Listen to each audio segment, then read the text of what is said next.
She was always busy in the bathroom on the phone talking about them folks. That's why she was slow to have her work done on her job. Now she said they complaining about that she didn't have her work done fast enough, and then she said complaining about that they always had an extra job for her to do. But didn't you go there to work? No. She doesn't want to work. She just wants to get the money for free. Just show up and be like, okay, I'm here. You was always in the fucking bathroom. Always in the bathroom. So you mean to tell me you got that job, but you really didn't want to work there? You really wanted to work at the YMCA. But you said this dude sitting there sabotaging you, doing all this fuck shit to you. But Star Bricker was the one that called your job and told them people on you. But Corey was the one doing all this fuck shit. Let's add it up.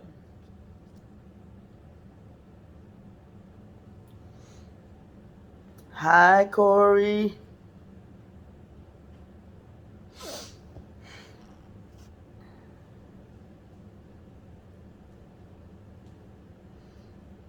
Hi, Corey managed to find out what she was doing in that bathroom. He probably saw it probably was a hallway or a walkway that he had to pass through to get to point A to point B to get shit done, and probably could hear your conversation. And you probably heard he probably heard his name or whatnot, and probably stopped and said, "Hold the fuck up." Probably overheard you saying that shit, that you do that. Or there are cameras in that bathroom and somebody else heard and he overheard the conversation, or they all talk or whatnot at the YMCA. Brady, why you talking about stuff that ain't got nothing to do with you? The same reason why you thumb down a video about Pippa's birthday, or thumb down the video about our 10th anniversary, or thumb down China's birthday. Damn it! You ain't got nothing to do with my birthday. Ain't got nothing to do with shit. What you call it? Or nothing to do with nothing. Okay? Go about your business. Go about your life. And I understand people have issues on their job, and they do be wanting to vent. Jobs can be stressful. But your ass wasn't working. Nope. Your ass was on the phone in the bathroom 24/7 doing nothing but talking about them people, or talking about me, or talking about other folks. You just want Gang to show stalkers. Up and get paid to do nothing. That's not how a job works, sweetie. You actually have to do something. How the fuck did I flood this tank? You wasn't doing jack crap.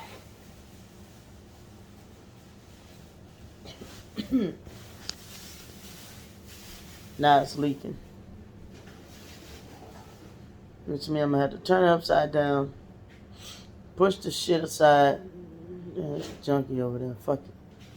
Don't pay no mind over there. It's fucking junky. It's my fucking house.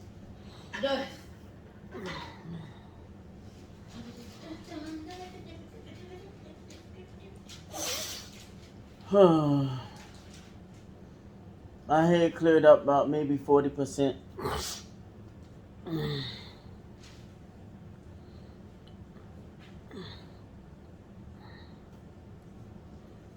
Goddamn, Candy. When you go on a job, you're supposed to work. Not be in the bathroom 24/7. Talk about them people. So they probably was having business meetings. Probably was going to fire your funky ass anyway. And then on top of that, they had to help your ass when your shit became missing. Okay. Missing. Stolen. Let me correct that. Stolen. Stolen. See, and I fuck up, I do correct myself. And your shit became stolen. I think you just misplaced it somewhere, to be honest with you. You probably have like multiple hiding spots.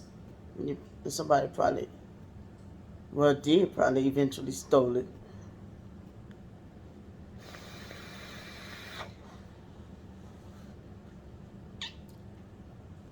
By now. That's probably somewhere in your goddamn storage. And it was just a quick hustle for you. Come on now. Just like now you got the audacity to talk about suing your job for what? For what? Suing your job? Did you get injured on your job? That's the only time you're supposed to sue people on your job. Did you get sexually harassed on your job? Oh, yeah, she claimed that happened too. Now, Brandy, you're giving her ideas. Brandy, shut the fuck up.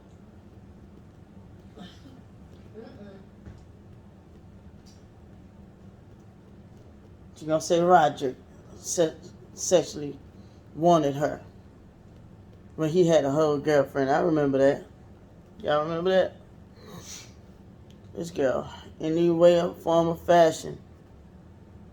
Now, she the one who have lied and said folks raped her. She said our mom and daddy raped her, tried to rape her, or raped her, or whatever.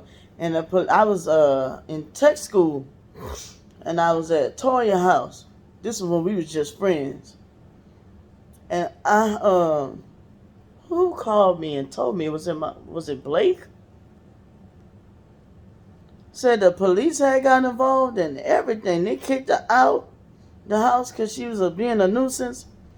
They kicked her out, and she brought something and said they raped her. I said, I know she ain't said them old ass people raped her. I just remember that shit. I said, I know she ain't said them old ass people raped her. Oh my God. Now, I don't remember if she said it was my mom or my dad or both. She said one or both was supposed to have raped her. And the police had advised them to never let her come back over there. Now she want to talk about people about saying I lie about being raped. That's a true story. I remember when she said I fostered that. She never talked about Mr. Terry. But that was supposed to have been her nemesis. She hated that man. We both didn't like Mr. Terry. But like I said, my senior in high school, me and Mr. Terry started becoming close. Until he did that weird shit. Now that was weird and suspect. Talking about some girl, I thought she was the toilet. What? He had his little drunk nights. One night, this was after I got out the military, I used to sleep on the couch by him because my foster mama stopped giving him sex. She started making him sleep on the couch for years. And I didn't want to sleep in my room. Sometimes we would talk till we both fell asleep on the couch. He slept on one couch, I slept on the other. And I didn't want the man to feel alone. So I would sleep on, I was young and had a heart like that. Because I felt like that was fucked up, you know what I'm saying? Well, the man was sorry. He was sorry for what he did, the cheating and lying and taking off in the BMW to go fuck with women and stuff. But he was sorry. And he was like, baby, I'm not going to do it again. She's like, I don't give a fuck. And I understand her viewpoint about it too. Because he was getting down with the cheating. And I hated him for it for years. But she told me she defended him. And I was like, how you going to defend him when he doing you wrong? Oh, okay. She said, don't intervene in a person's marriage. I'm like, okay. Alrighty. I like, but ma, I don't like the way he treats you. Shut up. Oh, okay. That's what she called being disrespectful. Got it. That's weird. Okay. I will shut up. But I loved my foster mama, y'all. I loved her. I used to do anything she told me to do. She even made a joke one time saying, you so dumb. If somebody told you to jump off a bridge, you'll go do it. And I looked at her, I said, is it because I love you?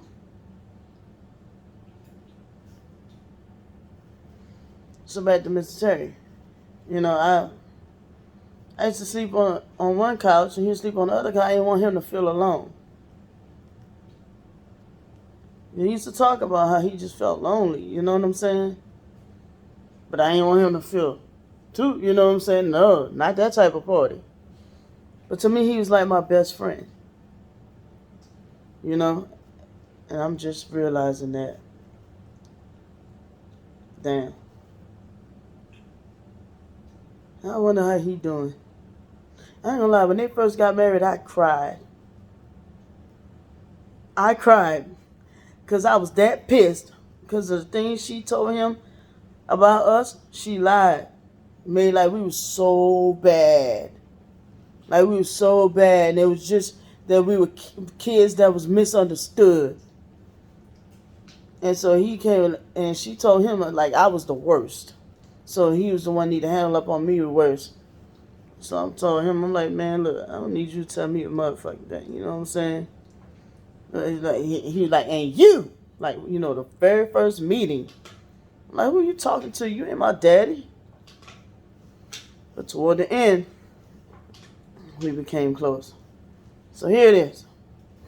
One night, I'm asleep on my couch. Knocked the fuck out. I feel some pressure pushing on my head. I hear something unzip. And I wake up and I'm going, whoa, whoa, hey, hey, hey. He like, oh shit, girl, I thought you was the toilet. And he go actually use the bathroom. So to this day, I don't know what that was about. Maybe he genuinely thought I was the toilet.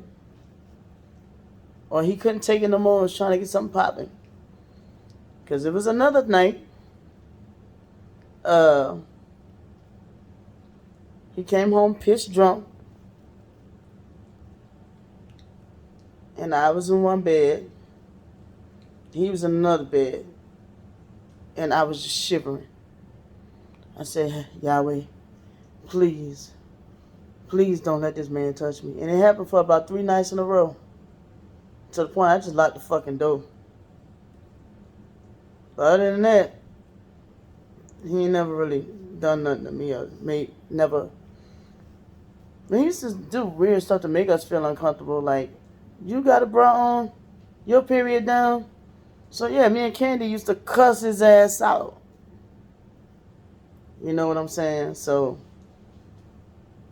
but yeah, he's just some little questionable stuff. But other than that, Candy busts off, and like, he used to do like this. Like, you know how people do like this to if at you?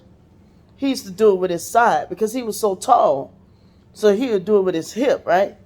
Candy busts off, went and told my foster mom he was humping on her. I'm sitting right there. I'm like, no, he didn't. No, he didn't. Because he used to do the same thing to me. You want to do something? You want to do something? And I tell you, the funny thing, he from out here. He used to play for the Dallas Cowboys.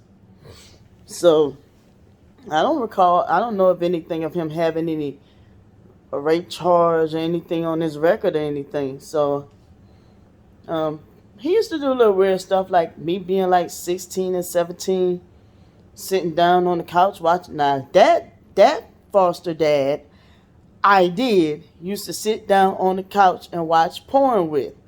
My foster mom used to be sitting right there on her computer. No, I think he used to have that shit on mute. But I think a little bit before that, my foster cousin James used to be watching porn with us. Because I was about 14. Because that's why I used to think I was discovering for sure I probably might be gay, but was still in denial. I used to wonder why I used to have to go pee, but couldn't pee. But it was very intense and couldn't figure out what the fuck that was. And I just went and peed, so what's going on? So I was like freaking out, like what is this weird stuff happening to me? I'm like, why my titties feel fuzzy? Shit. I was sitting there like, why am I getting enjoyment out of the girl and not the dude? It was just weird. I mean, I can tell you who I actually sat. I'm not going to tell you everybody. I'm not. There's some people I hadn't sat and watched porn with as a kid. To the point where when I was 12, well, let's run it back. No, I was 12, not 14. So we're going to run it back to right before my foster grandma died and James came to live with us. And had my foster grandma had cable, had that extra pay-per-view shit. James was only a few years older than us. So he was like approaching, no, that nigga was 18. But we were watching it. Candy was upstairs. And Candy like, oh, I'm telling. But to me, I was goofy. I used to be laughing at it. I used to think it was funny. You know, you want to talk about watching porn. I used to get amusement out of it. I used to think it was hilarious. You got the midgets. You got the elderly folks. You got the Asians. All the shit. You know, I used to just crack up laughing. So, I got in trouble for going to junior high in the 7th grade. Yeah. No, maybe I was 14. Because I was, no, it was somewhere between the 7th and the 9th grade. I was on the bleachers at the gym. It wasn't even gym time. It was right before class was about to start. And I was telling some kids about what I was seeing. I started writing music. I was writing some nasty songs. Kids asked me how I know about all that. And I told them I was watching porn. I was telling them what the fuck I was learning about the porn. I got in trouble.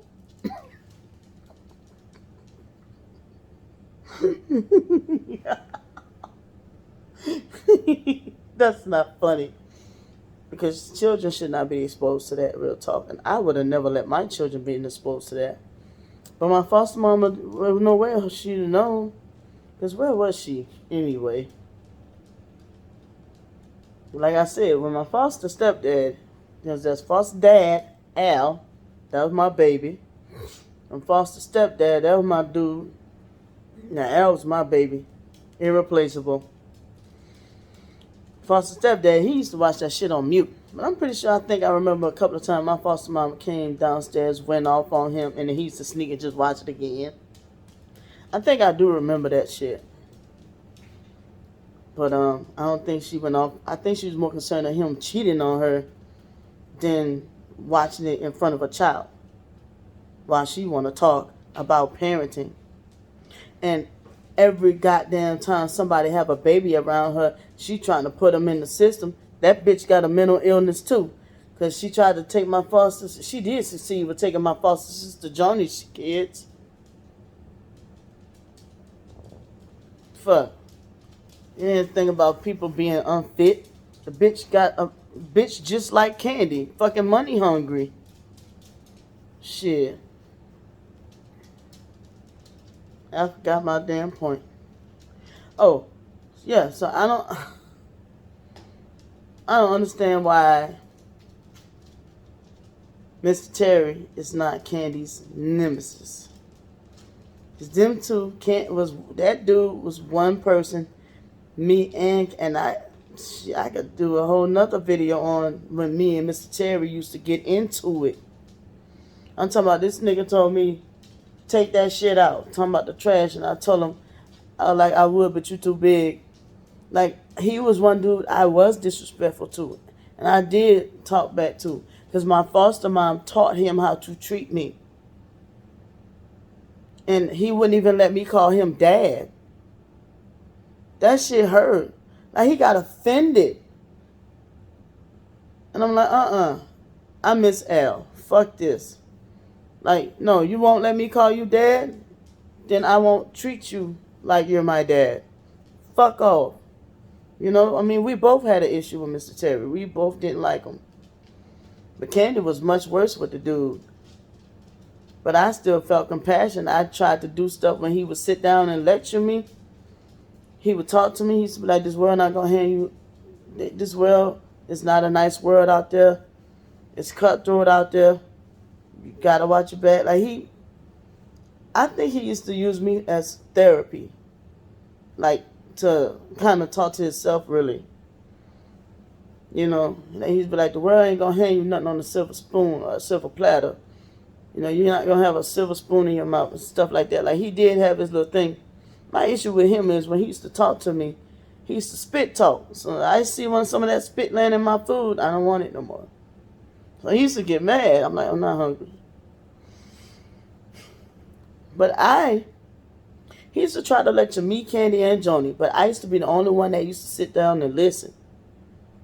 Because to me, he used to tell me that music is not going to get you as far as them books will in life. And so he's, you know, trying to encourage me to study, get my schoolwork done and all like that. And so I used to be like, okay. You know what I'm saying? It used to hurt me. I couldn't sleep with my foster mama no more. That didn't come out right. When he came on the scene, right before he came on the scene, I used to be scared of the dark still. Confession, I'm 38 years old and I'm still scared of the dark. Very scared of the dark. I could be taking a shit and the thunder hit, lights go off. I'm scared, bro. Shaking my boots. I will not move. My ass will get dry. Shit sticky on the toilet paper until it's fucking... I'm not moving until the fucking lights come back on. I'm scared of the dark. Like real life scared of the dark. That's why the fucking light bill's so high. Because I be up with the lights on all night. I'm terrified of the dark. I can't do it. But I have to sacrifice either being scared of the dark, being in the dark, light bill cheaper, or... You know, I have to choose with the lesser of two evils.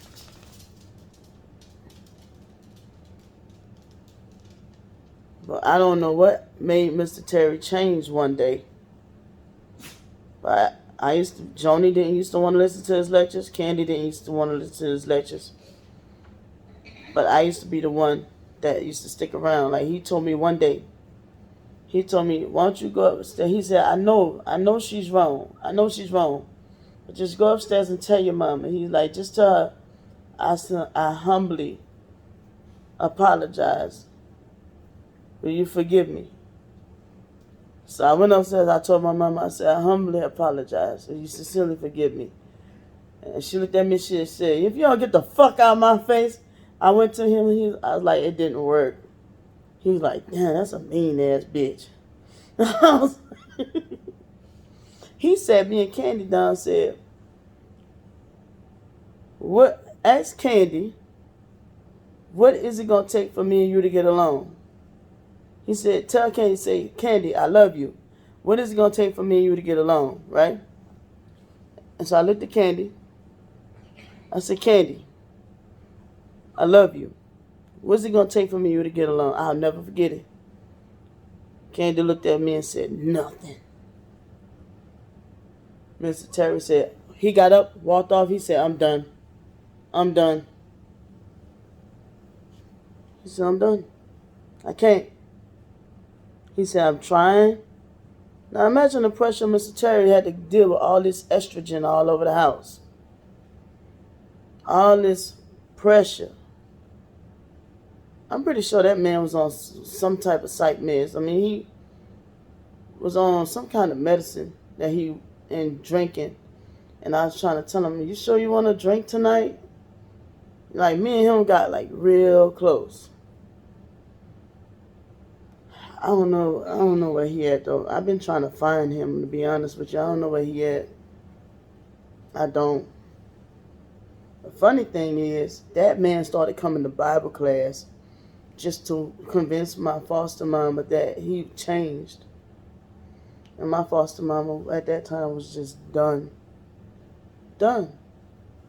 And I sat there, I was like, wow.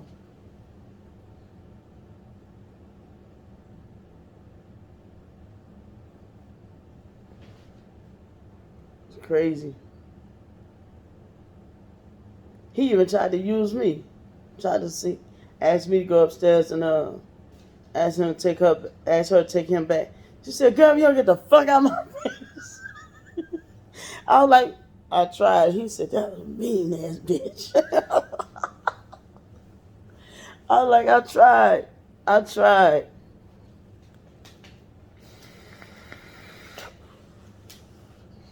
But wherever he is, I wish him well, though.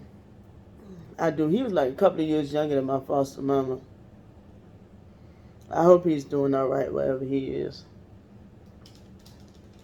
But Kandi, the way that's the one I told y'all. Kandi sat there and watched that man break his knee in front of both of us, set that booby trap, and watched that man break he told her to pick up that water. I was like, fuck it, I'll do it. It used to always be, you know what, I'll do it. He like, no, I told her to do it. And she like, you gotta do a motherfucking thing. And man sat there, slipped, he like storming to her. Didn't I tell your ass, bow, help! You see the blood gushing out his fucking knee. And she's like, good. I'm like, this girl's fucking evil. Now so I'm sitting there like, it dawned on me just like running my mouth one day. I'm like, how is Dwayne not her nemesis? She said Toya bopped on the head one good time. I remember seeing, and I was like, after I sat there and said, you know what? After all these years, I think I believe Kandi now. It took for me to go through what I went through to be like, you know, I think I believe Kandi now. Because I remember Toya came storming down the stairs, like kind of giggling a little bit. But Toya was saying Kandi was lying. Kandi was asleep. Kandi said Toya bopped her in the head while she was asleep. But why the fuck Toya went and did that anyway? You know what I'm saying? But now, why is Toya not a gang stalker? Toya used to fuck with Kandi and be like, you look like Aaliyah a little bit. Yeah, you look light skinned. Kandi be like, oh yeah, really? Oh, used to fuck with Kandi. That's why I'm like, I don't understand. Like, Dwayne used to be like, Aaliyah look real sexy. Look at her. You know what I'm saying? Like, my foster auntie Mickey. Why is she not drilling in her? Man, I hate Mickey with a passion. I don't give a fuck. Fuck that lady. That lady tried to pin a rape charge on me when all it was, she set it up to where it'd be cold in that room, and me and that girl got cold and dozed off and fell asleep. Mickey lied and said that she caught me and that girl fucking, and then bullied that girl into saying that I raped her. And so I told that girl, I don't never want to talk to you again. Surprisingly, her name was Kandi as well. I told that guy, I said, I don't never want to talk to you again. She kept calling me, talking about, please forgive me, please, I'm sorry. I said, I don't never want to talk to you again. Don't ever call me no more. For about a month, I'm slamming the phone down on this girl named Kandi. Not my twin sister, some other chick named Kandi was in foster care. And Mickey was the one kept saying she wanted me and that girl to play together. I'm like, I don't want to hang with that girl. I want to go to hang with Jalinda and Toya. She's like, no, you're going to play with her. Set up, right?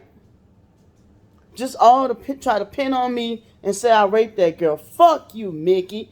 Michael Mathis. If I ever hear from you, you ever see this bitch, I hope you catch COVID. Yeah, I hate you, bitch. Really. They used to say she was a hypochondriac. Always saying, oh, I got cancer. Fuck you, you snagger-tooth bitch. I don't know who I hate worse, her or Shelly. Them some gang stalkers. Fuck them people, bruh.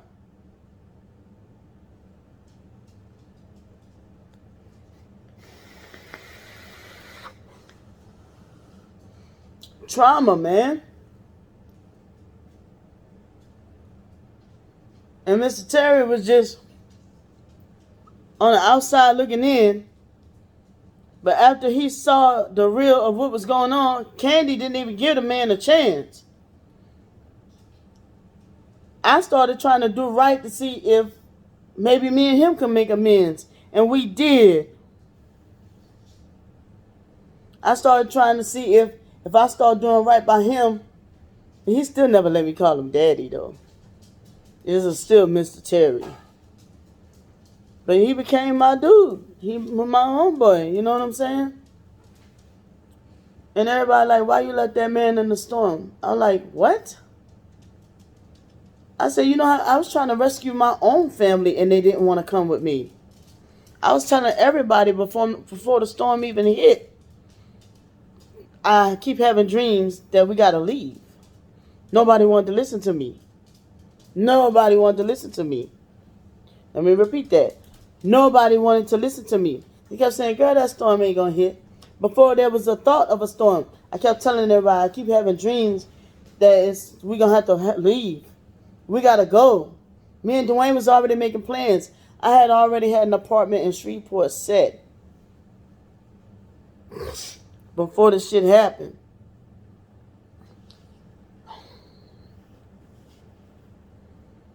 My life could be written in an Amazon book, but Candy stole it.